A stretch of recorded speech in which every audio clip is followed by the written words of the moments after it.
university. It's something that 3 million of us do each year, but is it actually worth it?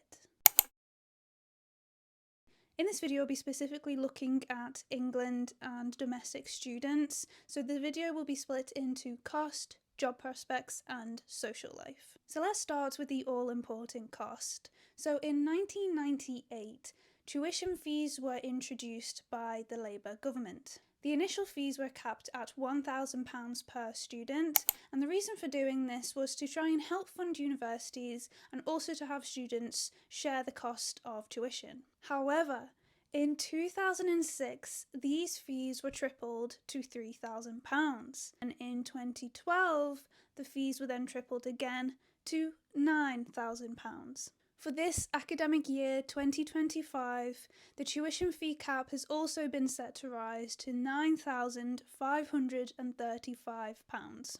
This does only apply to England. The rest of the UK is different, so Wales, Northern Ireland, Scotland, it's all different. For example, Scotland, if you're a Scottish student and going to university in Scotland, it's free.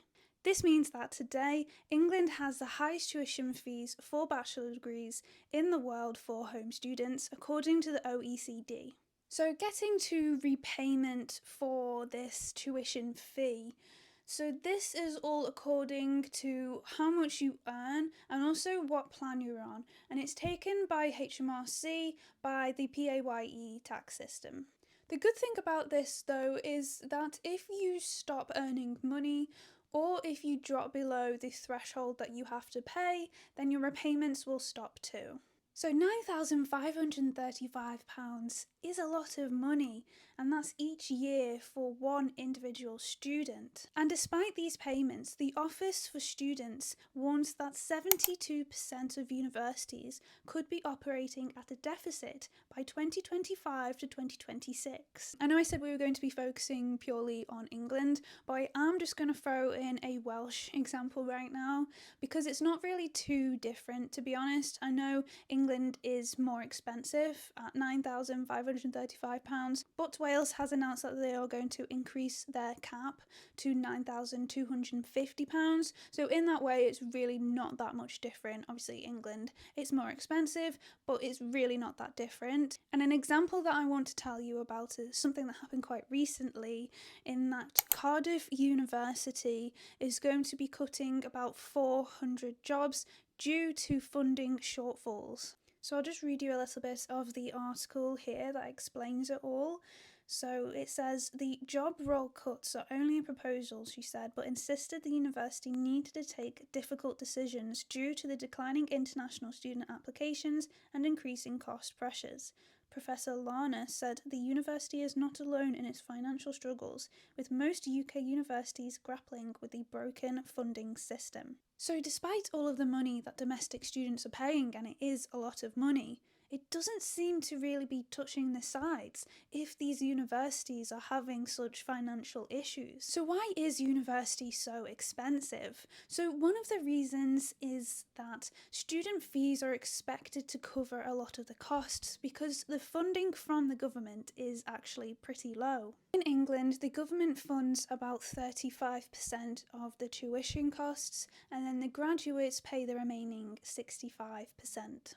Another reason for the expense is due to their high reputations. So there are a lot of universities in England that have a status of being academically excellent. For example, we have Oxbridge, Durham, a lot of the Russell Group universities are included as well. And so therefore, because of this, they feel that they can charge more in terms of tuition fees because of their high reputation. There is also a big investment in facilities, for example, with having modern campuses, well-equipped labs, comprehensive libraries, and so this all adds up as well. So the main objective of university is to get you into your desired career, and this is by giving you the tools, knowledge and qualifications to get you there. Yet there has been so much coverage within the last year or so about how university graduates are struggling to get a job. And this has been covered in everything from the Telegraph to the Times to the Guardian. They are all reporting on the fact that graduates with top degrees from top universities simply can't get a job. So let's have a look at one of the articles from The Guardian that touches upon this. So it says here that although most UK students find jobs not long after leaving university, with 61% of those who graduated in 2022 having gained full-time working 15 months later, many of them will find non-graduate work only. According to the Office for National Statistics, last year just 60.4% of graduates living in England aged 21 to 30 were in high-skilled work, while 26.4% of this group were in medium or low-skilled employment and 5.5% unemployed.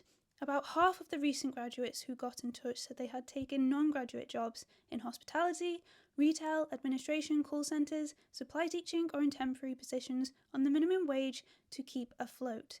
Many said that jobs labelled as entry-level positions usually require at least 1 and often several years of professional experience. The article goes on to say that this has been the experience for graduates across all areas, including humanities, arts and even STEM.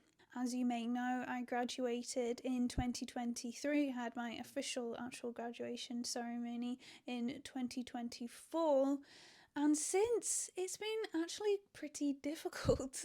I mean, I think a lot of us are following in this trend of going back to hospitality work, retail work, literally anything to even just to get out of the house, even if it's just minimum wage work, it's something. And it feels really devastating, I think, to go through 3 solid years of hard work and also a lot of money to then not get anything out of it. There is a lack of jobs aimed at junior employees and entry-level positions, and if there are, then they usually require 1 to 3 years of experience, which isn't exactly entry level. One of the reasons for this happening is because of cost pressure. So employees are going to be more reluctant to actually hire entry level employees because it costs to train them, and they might actually be able to invest the time, resources and money to do that. And therefore they then prefer to hire individuals with more experience instead. So I suppose this leads us to question whether this fault is with universities or the job market itself. It seems perfectly plausible to say both, because you can ask the question of why are universities continuing to churn out graduates for careers and for jobs that simply aren't there? And also, the job market itself is to blame, and I suppose you could then say, obviously, the powers that be, the government, for not doing anything, for not trying to actually help younger people who are trained, who do have the qualifications and the ability to work, but they're just not able to because the job market is just kind of falling a little bit apart. And so you can see both sides to the story here. One thing is clear, and that is that more needs to be done to ensure that younger people who are leaving university can get jobs in the field that they are qualified in. It does seem that universities are getting more and more expensive, still bringing in students, but then failing to actually give them the final product of why they are there in the first place. So what would actually be helpful here? Would it be cutting degrees that aren't actually really possibly getting the employment rates that are needed?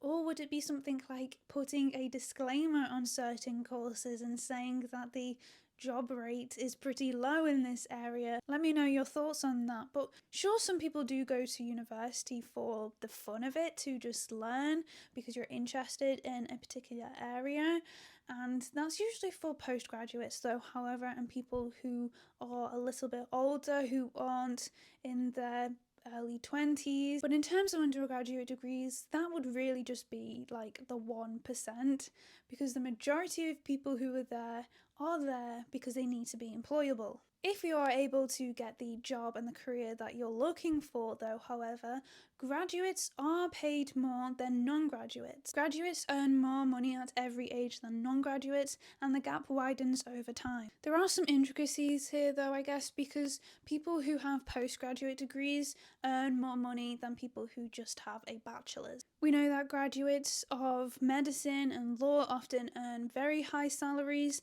and we know that graduates within the STEM area also get a very large earning boost as well from having a degree. However, However, many graduates end up in jobs that don't actually relate to their original degree. From all that we've just looked at in this section here, you can see why more and more people are choosing apprenticeships. For one, you are going into the working world, you are getting real hands-on experience, and generally you end up being employed by that company afterwards as well. You get kept on. Also, you are being paid and you are not paying instead.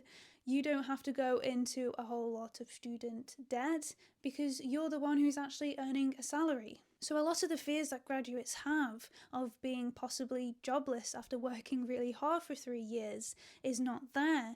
Also, the fact that you're going to be carrying a whole lot of student debt for the rest of your life is also not there. So should we be looking to apprenticeships as possibly the better option, especially perhaps if you are interested in a career that doesn't necessarily need a degree? For example, it's not medicine, it's not law, it's not veterinary sciences, it's not one of these fields that specifically needs you to have degree qualifications. So let's now have a look at social life and university. So obviously the two factors that we just looked at, being cost and job prospects, are the most important when deciding whether you want to go to university. However, we know that a big pull is the social life. So with university, there is an idea that the friends that you make are going to be lifelong friends who you're going to build amazing connections with, and that's just going to be it forever, you know, together forever best friends. But that is not actually really the case, because researchers found that only 20% of people who are friends in university actually still end up being friends after graduating. So though people may leave university with some connections, it's actually quite a small number of people who after leaving university actually stay in touch and still have those strong friendships. Some reasons for this is because of different life paths and also geographical distance. Furthermore, university has always been known for its party, going out and drinking culture, especially in England. However, this could all be changing. For example, alcohol consumption is dropping in the age group of 16 to 24-year-olds, with 26% of this group now being teetotal. More and more people are becoming sober and sober curious. Generation Z has achieved the new name of the stay-at-home generation because of the amount of people who just aren't going out anymore. And this is largely due to the cost of living crisis as well, because going out, the cost of a night out is a lot of money, and a lot of people just simply can't afford to do that anymore. This is also from the pandemic as well. There is also still the effects of that, and a lot of people were used to staying inside and cultivated a lot of hobbies and activities for staying inside and are still used to doing them. People just also are now preferring to socialise online. There are a lot of social challenges at university as well. A study found that 1 in 4 students said that they felt lonely and had difficulty making friends. So could this also be a sign that university is no longer the social experience that it always has been? I'll link my previous video up above here where I talk more about my personal experience at university. If you have seen that, then it is no surprise that I did struggle quite a lot, and this was largely due to the pandemic, and this was right in the middle of 2020 when I started university, so for that reason it was very difficult, and therefore your experience will be very different, I'm sure. But it also goes to show that social experience it's very different now in universities. I think that it has been changed because of the pandemic. It has had consequences on the way that we socialise now. I also think that there is a lot of social pressure when it comes to university, which can actually be pretty harmful, and a lot of it actually comes from yourself, to try and be someone who you're not, to try and fit in with people who aren't the people that you actually would be friends with. And this can all lead to it being a very confusing and perhaps overall lonely time. However, university could actually be a brilliant experience. It could be a time of discovering yourself a little bit more. It could be having these new experiences that you never would have had before. It could be exploring this new city with new people. And therefore, I really think that social life with university is generally just what you want it to be. However much effort you put into it, what you want it to be will be what it will be. However, you can, of course, have great nights out and make brilliant friends without university. So, is university worth it? And for the answer to this question, there is no universal answer. Was it cost effective or seriously increased my personal employability? So far, no. For someone else, though, however, this could certainly be the case, and it all depends on your circumstances, your degree, and what you want to get out of university. Often it's a case of you making it worth it. However, there are going to be things that are outside of your control. For example, you could get a very good degree and you want to go into your chosen field after racking up a lot of student debt. However, that is quite a difficult task right now and not one of your own doing. So let me know your experience of university down below and let me know whether you think that it is worth it. And I will see you in the next one. Bye!